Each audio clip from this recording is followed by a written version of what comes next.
Correspondent Rick Westhead is covering the trial and joins me now from outside the courthouse in London, Ontario. Rick, what have we learned so far from Newton's testimony? Well, it was interesting. Detective Newton is now retired, but back in 2018, he was the lead investigator in this alleged sexual assault. And yesterday, he talked a little bit about that investigation. He said that he did an interview with EM 3 days after this alleged sexual assault. And 5 months later, he interviewed Michael McLeod, one of the 5 players who are accused of sexual assault. We had a chance to watch that 90-minute interview that Newton did with McLeod in November 2018 yesterday. And it was interesting for a couple different reasons. First of all, we know now that the night of this incident that Michael McLeod sent a text message to all the players on that Team Canada asking who was up for a three-way and to come to his hotel room if they were interested. But back in November 2018, the London police had no idea that that text message or any other text messages about the incident existed. And so when Detective Newton was asking Michael McLeod, why were players showing up in such large numbers in your hotel room? Remember, there was 8 or 9 men at any one time in that hotel room with EM. McLeod said he didn't know.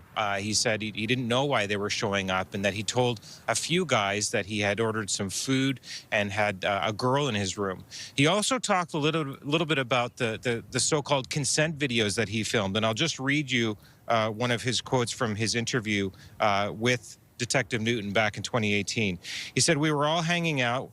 We were drunk, but we weren't blackout drunk by any means. We all had our heads on straight for the most part. She wanted to do stuff with other guys. She got on the bed. She was naked at the time. She got on the bed and said, 'Who wants to have sex with me? Who's going to step up and have sex with me?' We were stunned by it." And then McLeod talked about how he filmed these consent videos because he was worried that something like this would happen, worried that a police investigation might take place. We expect that in the coming days we're going to hear more of the interviews that Stephen Newton did back in 2018, and we'll see which of those we actually get a chance to watch in court. So, Rick, what comes next in this trial? How far along are we? Well, we're pretty far. We're well past the month mark now of this case.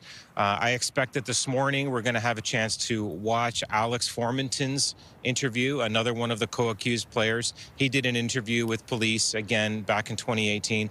It's interesting, this case, not only did the London police not obtain or even know about any of the text messages between these players when they did this original investigation, but Newton closed the investigation in early 2019 after interviewing just 2 players in person, Alex Formanton and Michael McLeod, and he spoke to another 2 players on the phone.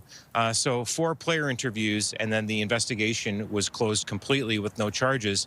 And that, of course, changed in 2022 when the London police reopened their investigation after news of this incident became public. Rick Westhead is TSN's senior correspondent joining us in London, from London this morning. Rick, thank you for that update.